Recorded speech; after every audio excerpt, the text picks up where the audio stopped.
The first voice message showed up on my phone at 6:42 a.m., sandwiched between a spam email and a calendar reminder to buy dog food. I almost deleted it without listening. Unknown number. No text. Just a voicemail notification. I don't usually get voicemails anymore. Nobody does. Which is why it stuck out. I listened to it while brushing my teeth, half awake, toothpaste foam at the corner of my mouth. Calder, a man's voice said. Calm. Familiar in a way that made my stomach dip. If this works, you're probably confused. That's okay. You should be. I froze. The toothbrush hummed uselessly in my mouth. I won't explain everything yet, he continued. Just don't ignore the next ones. And whatever you do, don't go to the storage unit on Sunday. The message ended. I stood there staring at my reflection, toothbrush still buzzing, heart doing something erratic and unpleasant. My name wasn't common, and nobody called me Calder unless they knew me. I checked the details. The voicemail was dated *3 weeks from now. At first, I assumed it was a glitch. Phones mess up. Software bugs. Some kind of corrupted timestamp. That explanation lasted about 5 minutes, right up until the second voicemail arrived. This one came in at lunch. Hey, the same voice said, quieter this time. You're probably checking the date again. Don't bother, it won't change. I didn't finish my sandwich. You're sitting by the window at work, he added. You moved the plant because the sun was hitting your screen. You're wondering if this is a prank. My office suddenly felt too open, too visible. I turned slowly, scanning faces, the hallway, the glass conference room. No one was looking at me. You don't believe in fate, the voice said, almost amused. You never have, but you do believe in patterns. That's why you'll keep listening. I kept listening. Over the next few days, the messages kept coming. Always from that same unknown number. Always dated ahead of time. Always brief. At first they were observational. Little things nobody else would notice. You still haven't fixed the loose hinge on your bedroom door. You drink your coffee black, but you hate it that way. You sleep better when there's noise, even though you tell people you don't. Each one landed a little deeper, like fingers testing for a pulse. By Friday, the tone shifted. You were in a relationship once that taught you how quiet heartbreak can be, he said in one message. The kind that doesn't explode. It just fades. I sat on my bed holding my phone, thumb numb against the glass. You still think about him when you hear certain songs, especially the one you pretend not to like. That night, I didn't sleep. The voice never sounded threatening. That was the worst part. It sounded careful, measured, like someone choosing his words because he cared how they'd land. On Sunday morning, I woke up to another voicemail. Today's the day you'd normally go, he said. You'll tell yourself it's just errands. Storage unit, dry cleaning, groceries. My chest felt tight. Don't go, Calder, please. I sat there for a long time, phone resting on my sternum, feeling my heartbeat through the case. I thought about calling the number back. I thought about deleting everything. I thought about how alone my apartment felt with that voice lingering in it. The last message of the day came just before sunset. I know this is too much, he said softly, but I need you to trust me before you understand me, because if you don't, we don't get a chance to meet the way we're supposed to. The message ended, leaving only the hum of my phone and the quiet of the room. I didn't go to the storage unit. Instead, I sat on the floor, back against the couch, letting the silence settle. Somewhere between fear and curiosity, something else was forming, an awareness that my life had already shifted, even if nothing around me had moved yet. And for the first time since the messages started, I realized I wasn't just being warned, I was being reached for. By Monday, the voice had a rhythm to it. Not just when it arrived, but how it spoke. Short pauses. Controlled breathing. Like someone who hated wasting words. I started carrying my phone everywhere. Not obsessively. Just attentively. On the kitchen counter. On the edge of the tub while I showered. screen up on my desk instead of face down like I used to do. At 9:13 p.m., it buzzed. "You didn't go," he said. Relief barely contained. "Thank you." I sank onto the couch, phone pressed to my ear, even though the message was already over. The next one came an hour later. "I know you want proof," he said. "Something solid. So here it is. Check the third drawer in your dresser. Left side. Under the old charger you don't use." I didn't move for a long time. My heart beat once, hard. Then again, faster. I told myself not to. Told myself this was how people ended up on documentaries. I went anyway. The drawer slid open with a familiar scrape. Socks. T-shirts.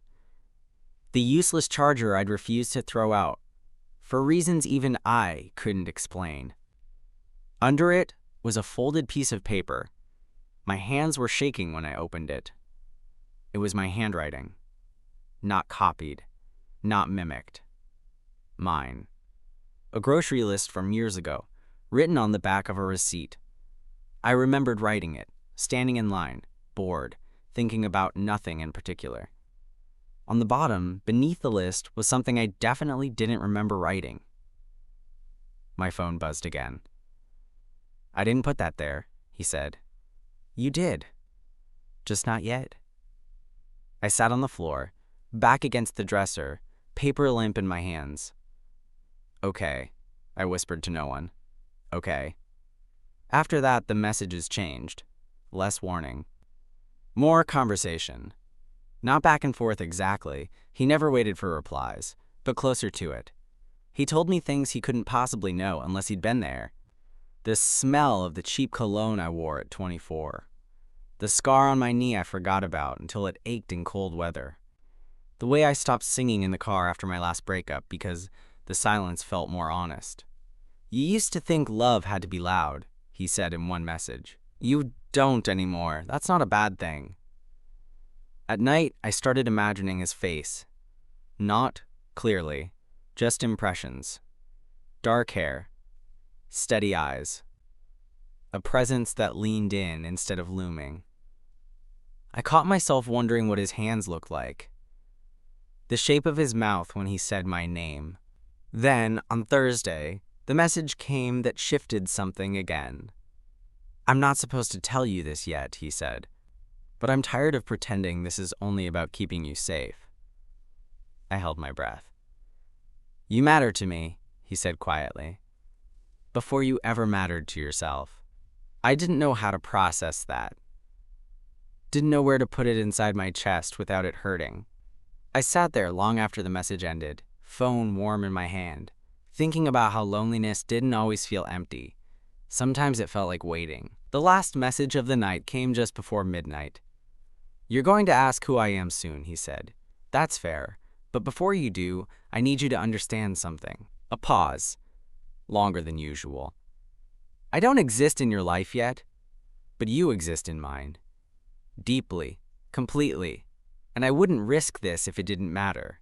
The line stayed open for a second, like he almost said more. Then it ended. I lay back on the bed, staring at the ceiling, the paper from the drawer resting on my chest. The room felt different now, less empty, more occupied, like the echo of a presence that hadn't arrived yet but was already shaping the air. I didn't feel scared. I felt chosen, and as sleep finally pulled me under, one thought kept circling, slow and steady. Whoever he was, he knew me.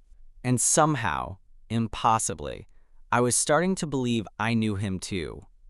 The first thing that changed was how quiet my apartment felt when the messages stopped. Not ended. Just paused. 2 full days went by without a single voicemail. No buzz. No calm voice saying my name like it belonged in his mouth. I told myself this was healthy. Normal. Whatever this was, it couldn't be allowed to become a dependency. On the third night, I poured a drink I didn't really want and stood by the window, watching traffic crawl below like a slow, glowing vein. I realized I was angry. Not scared. Not confused. Angry. "You don't get to disappear," I said to the empty room. "Not after everything." The voicemail arrived 5 minutes later. I was hoping you'd say that, he said. No apology, no explanation, just that. My chest loosened in a way that annoyed me. I needed to know whether you'd reach for me when I stepped back, he continued. You did. I sat down on the floor, back against the couch, drink forgotten. You don't like feeling chosen without choosing back, he said gently. I know that about you. I exhaled through my nose. You don't get to test me. I know, he said. A pause. I'm sorry. That was new. The next messages weren't warnings or predictions. They were memories, but not mine. He talked about a rainy afternoon in a bookstore I'd never been to, about how I stood in the philosophy aisle, pretending to read while watching him in the reflection of the glass, about how I smiled when he finally noticed. You had a coffee stain on your sleeve, he said. You were embarrassed. I thought it was perfect. I pressed my fingers to my lips, pulse loud in my ears. That's the first time you touched me, he added. Just my wrist, like you were asking permission without words. I didn't know whether to believe him. I wanted to. The name came a few messages later, spoken like something fragile. Rowan? He said. That's who I am to you. The way he said "pershi" to you mattered. I repeated it out loud, tested the shape of it. Rowan. It fit in my mouth in a way that made my throat tighten. You don't trust easily, Rowan said. But when you do, you don't have to it. That's what this risks, I know. Another pause. That's why I waited as long as I did. On Sunday morning, he told me where to be. Not an address, a place I already knew. The park by the river, he said. The bench you like because it's half in the shade. I almost laughed at that. Almost. You'll go there at 4:10 p.m., he continued. You'll tell yourself it's just curiosity. That you can leave any time. My phone felt heavy in my hand. I won't see you yet, Rowan said. Not properly, but you'll feel me close enough to matter. The message ended, leaving my apartment humming with its absence. At 4:08 p.m., I was already there. I sat on the bench, watching the water move slow and brown and endless. People passed, dogs barked. A cyclist nodded at me like we were part of the same small secret. Nothing happened. And then, something did. Not a figure, not a voice. Just a presence. The unmistakable sense of being regarded with care, like someone had leaned in without touching. I stayed. The final voicemail of the day arrived as the sun dipped low. This is where it starts to get hard, Rowan said softly. Because soon, you'll have to decide if knowing me is worth unlearning the way you think time works. I sat there long after the screen went dark, letting the breeze move through me, through everything I thought I understood. I wasn't afraid of what was coming. I was afraid of how much I already wanted it. After the park, Rowan went quiet again, but this time it felt deliberate, not absence, space. I kept expecting the buzz of my phone, the gentle intrusion of his voice folding itself into my day. Instead, there was nothing. No messages dated ahead. No reassurance. Just the ordinary passage of hours, suddenly too loud. I tried to return to routines. Work, groceries, laundry I'd been ignoring. But everything felt slightly off, like a song played half a beat too slow. I caught myself narrating things in my head the way he might have noticed them. The crack in the sidewalk I always stepped over, the way I checked reflections before crossing the street. The habit of sitting on the left side of the couch because it felt safer. On Thursday night, I finally said it out loud. I miss you. The room didn't answer. The voicemail came at 2:17 a.m. I know, Rowan said quietly. No triumph, just truth. That's why I waited. I sat up in bed, sheets twisted around my legs. You needed to feel the absence, he continued. Not because I wanted to hurt you, but Because what comes next only works if you choose it, without me guiding every step. My throat felt tight. Choose what? Another pause, longer than usual. Me, he said. The next day, he gave me a date. Not a warning, not a prediction, an invitation. Saturday, Rowan said. Late afternoon. You'll come to the train station on River Street. Platform 3. My pulse picked up. I'll be there, he added, not like before, not at a distance. I sat down hard on the edge of my bed. You don't have to stay, he said gently. You can see me and walk away. I won't follow. I won't message you again. That did it. The finality. You're real, I said to the empty room. It wasn't a question. Yes, Rowan replied, and so is what we become if you stay. Saturday arrived too fast. The station smelled like oil and wet concrete. Trains hissed and groaned, metal breathing in slow cycles. I stood on platform 3, hands in my jacket pockets, heart knocking against my ribs like it wanted out. I scanned faces without knowing what I was looking for. Dark hair, steady eyes, a presence I'd already memorized without ever seeing. Then, there he was, not dramatic, not cinematic. Just a man standing 10 feet away, phone lowered at his side, looking at me like he'd been holding that look for a lifetime. Rowan? He didn't move right away. Neither did I. The space between us felt charged but calm, like a held note finally resolving. You came, he said. Hearing his voice without a speaker between us did something to my knees. So did you, I managed. He smiled. Not wide. Just enough. I won't explain everything yet, Rowan said. Some things make more sense when they're lived. I nodded. That felt right. Can I? He asked, gesturing, small, careful, toward my hand. I let him take it. His palm was warm, solid, real, and when his thumb brushed my knuckles, it felt less like a first touch and more like a continuation. We didn't kiss. We didn't rush. We just stood there while a train thundered past, the wind of it tugging at our clothes, at everything we thought we knew about time. Later, much later, when we finally turned to leave together, I realized something had quietly settled into place.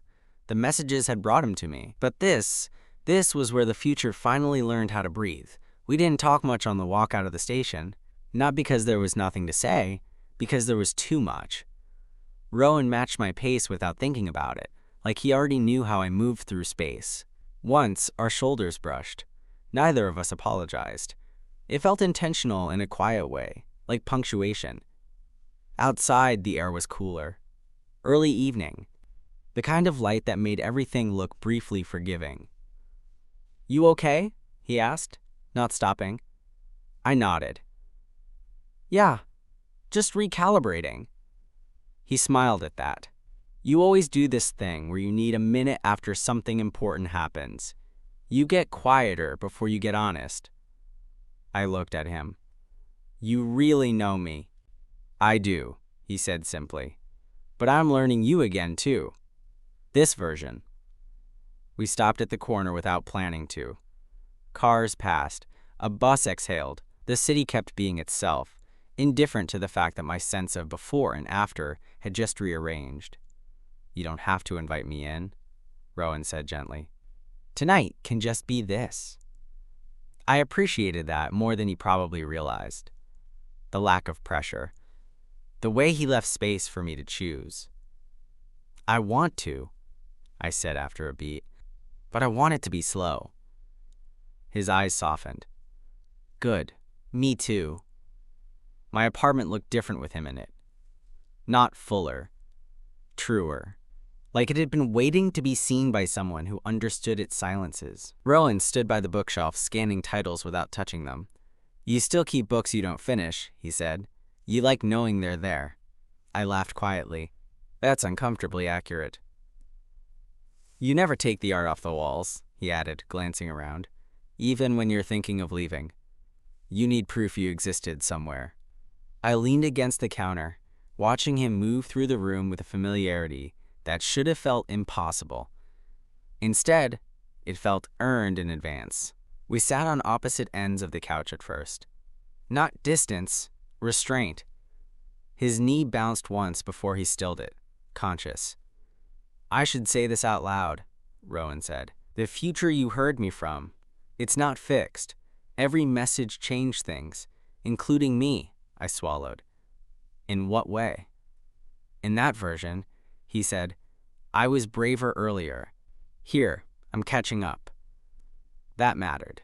The idea that this wasn't some perfect predestined arc, that he was choosing me now, not just remembering me later. When our hands finally met between us, it wasn't dramatic. Just fingers brushing, then settling, like they'd been waiting for the right temperature. Later, when the city outside had quieted and the room had learned our shapes, Rowan stood by the window, looking out. "You'll stop getting the messages," he said softly. "Soon." I felt something twist in my chest. "Because you're here?" "Because you won't need them," he replied. "They were a bridge, not the place we stay." I nodded, letting that settle. Change didn't always announce itself loudly. Sometimes it just arrived and rearranged the furniture. He turned back to me. "I don't want to rush what we're becoming, but I don't want to pretend this doesn't matter either." "It matters," I said. "I just need to learn how to hold it without gripping too tight." Rowan stepped closer. Not into my space, just near enough. "You will," he said. "You always do." When he left later that night, no kiss, no promises carved in stone, I stood by the door listening to his footsteps fade down the hall. The apartment felt quiet again, but not empty. It felt like something had finally arrived on time. The first voicemail I missed happened 3 days later, not because I was busy, not because my phone was off. I saw the notification, felt the familiar pull in my chest, and didn't open it right away. That was new. I was standing in the kitchen, sunlight cutting across the counter, thinking about how Rowan's mug was still in my sink. How he'd left it there on purpose, I realized. Like a breadcrumb, not a claim, just proof he'd been real. The voicemail sat there, waiting. I finished making coffee first. When I finally listened, his voice sounded closer than ever. Not urgent, not warning. "You don't need this one," Rowan said. A quiet smile in the words. But I wanted to leave it anyway. I leaned against the counter, eyes closed. "You're doing better than you think," he continued. "You're letting things happen without interrogating them to death. That's new for you," I huffed a quiet laugh. "I won't keep doing this much longer," he said. "Not like this. I want to hear your voice answer me in real time. I want you to interrupt me. I want you to say my name." My grip tightened on the phone. "But I needed to say this first," Rowan added. "You don't owe me belief, or gratitude, or faith in how this started. You only owe yourself honesty about how it feels now." The message ended. We saw each other twice that week. Coffee once. A long walk the second time, quiet and unstructured, like neither of us wanted to frame it as a date just yet. Rowan never pushed. Not with words. Not with touch. When his hand brushed mine, it was accidental in the way that only happens when you're paying very close attention. At one point, we sat on a low wall overlooking the river. Same river as before. Different light. "You're quieter in person," I told him. He smiled. "You're braver." I looked at him then. Really looked. The lines around his eyes. The patience in his posture. The way he never filled silence just to own it. "What happens to you?" I asked carefully, "if this future you came from doesn't happen anymore?" Rowan considered that. Not defensively. Honestly. "Then I become someone who chose," he said, "not someone who remembered." That settled somewhere deep in my chest. That night, the voicemail didn't come. Neither did the next night. I checked once, then didn't. A week later, Rowan came over again. We cooked badly, burned something, opened a window, laughed like people who weren't performing happiness but stumbling into it. When we finally sat on the couch, knees touching, the air between us felt earned. "Can I?" he asked quietly. I nodded. The kiss was slow, careful, not tentative, intentional. Like, we both understood that this wasn't the start of something reckless, but the continuation of something patient. When we pulled back, my forehead rested against his. "No more messages," Rowan said softly. I swallowed. "Okay. But I'll still be here," he added. "You know that, right?" I did. Later, after he'd fallen asleep beside me, breathing steady, hand loose around mine, I felt my phone vibrate one last time. Unknown number. No voicemail icon this time. Just text. "Thank you for choosing him. You asterisk." I stared at it for a long time before setting the phone face down. In the quiet that followed, I didn't feel watched. I felt accompanied, and for the first time since the messages began, the future didn't feel like something reaching for me.